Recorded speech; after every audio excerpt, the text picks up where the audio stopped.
Hello everyone, Shri IAS academy में आपका स्वागत है। जैसा कि आप जानते हैं कि श्री आईएएस एकेडमी ने आंसर राइटिंग की सीरीज की शुरुआत की थी, जिसमें ऑलरेडी हमारे 35 पार्ट आ चुके हैं। ये हमारा पार्ट 36 है। इसमें हम देखेंगे कि आपके द्वारा हमारे टेलीग्राम चैनल पर किस प्रकार का प्रश्न भेजा गया, उसे आपने किस तरीके से लिखा। तो चलिए शुरू करते हैं। जैसा कि आप देख रहे हैं, ये प्रश्न आपके द्वारा हमारे टेलीग्राम चैनल पर भेजा गया है। तो सबसे पहले हम आपके प्रश्न को पढ़ेंगे, आपके उत्तर को पढ़ेंगे और फिर देखेंगे कि इसे वास्तव में क्या लिखना चाहिए। आपका प्रश्न है, मध्यकालीन भक्ति साहित्य के विकास में वैष्णव संतों के योगदान का मूल्यांकन कीजिए। काफ़ी अच्छा प्रश्न है, 10 नंबर का है, 2014 में पूछा गया। आपने उत्तर लिखा, वैष्णव संतों का प्रभाव समाज, आर्थिक, धार्मिक एवं सांस्कृतिक क्षेत्र पर तो पड़ा ही, इसी क्रम में साहित्य के विकास का मार्ग भी प्रशस्त हुआ। मध्यकालीन भक्ति साहित्य के विकास में वैष्णव संतों की महत्वपूर्ण भूमिका रही। वैष्णव संत भक्ति मार्गी थे और इन्होंने ईश्वर के प्रति समर्पण को ही मोक्ष प्राप्ति का मार्ग बताया। इन संतों में रामानुजाचार्य, माधवाचार्य, संत रामानंद, तुलसीदास, चैतन्य महाप्रभु इत्यादि थे। इन संतों ने अपने विचारों को प्रसारित करने के लिए जन सामान्य की भाषा में साहित्य लेखन शुरू किया, जिसके परिणाम स्वरूप साहित्य तथा क्षेत्रीय भाषा को प्रोत्साहन मिला। जैसे रामानुजाचार्य ने वेदांत, भगवद गीता पर टीका लिखा। इसी प्रकार माधवाचार्य ने द्वैतावाद का प्रचार करके अनेक साहित्य ग्रंथ लिखकर किया। इसी क्रम में तुलसीदास ने अवधि में रामचरितमानस के माध्यम से राम को जन जन तक पहुंचाया। मीरा के भक्ति गीत पदावली में वर्णित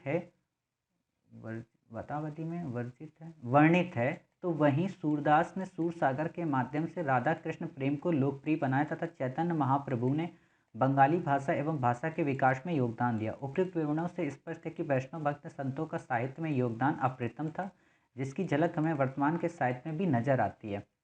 आपने प्रश्न तो काफ़ी अच्छा उत्तर लिखा है, खासतौर पे आपने दूसरे पार्ट से। बाकी आपको ये पहला पार्ट नहीं लिखना चाहिए था, क्योंकि ये इतना काम का नहीं है।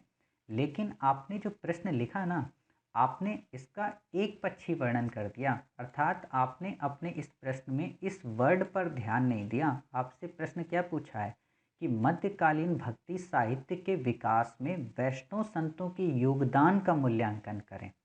क्लियर?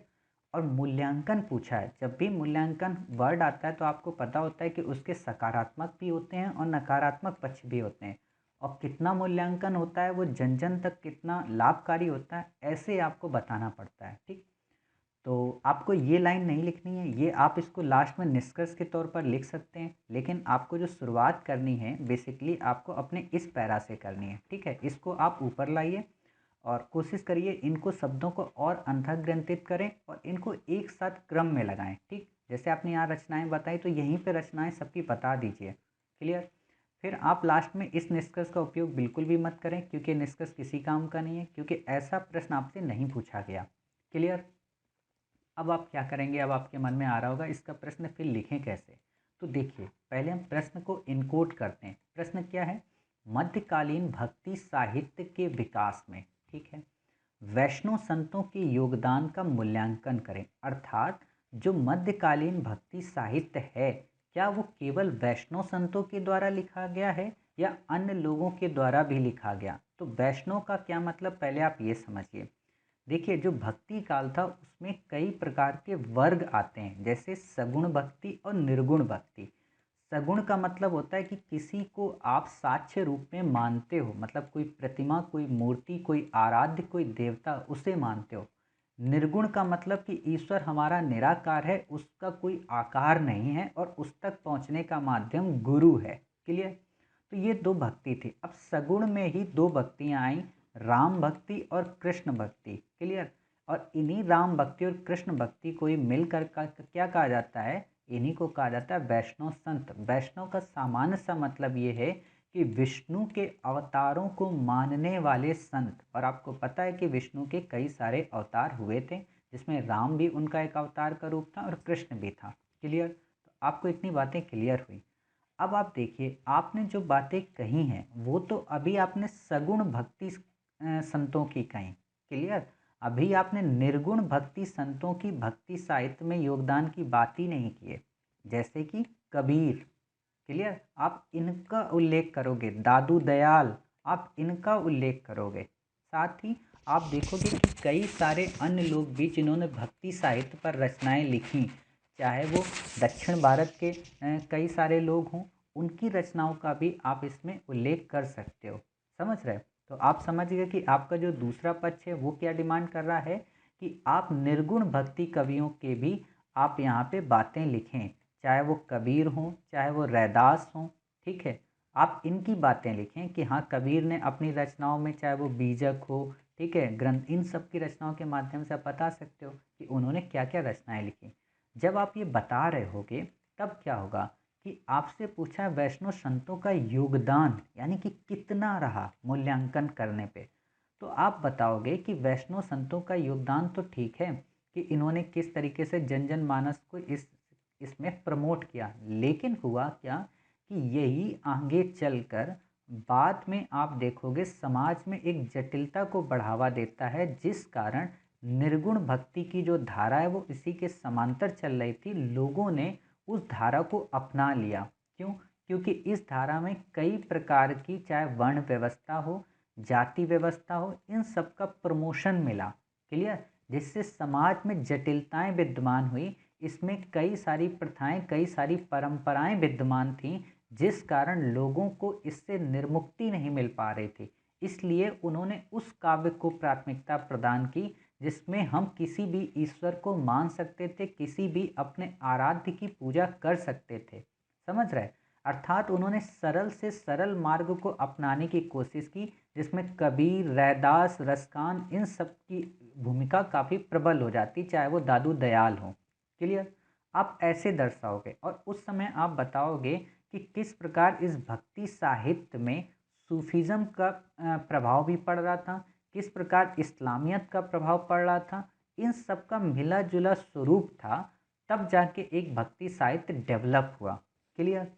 लेकिन निष्कर्ष जब आप दोगे तो आप बताओगे कि निष्कर्षता फिर भी भक्ति आंदोलन के जो संत थे उन्होंने न केवल भारतीयों के मन में अपने आराध्यों के प्रति एक सकारात्मक विचार अभिव्यक्त किया, बल्कि भारत की पुरानी परंपरा को भी आप कह सकते हो पुनर्जीवित करने का सार्थक प्रयास किया, जिसके माध्यम से हिंदी साहित्य के जगत में इनका एक अप्रतिम योगदान रहा।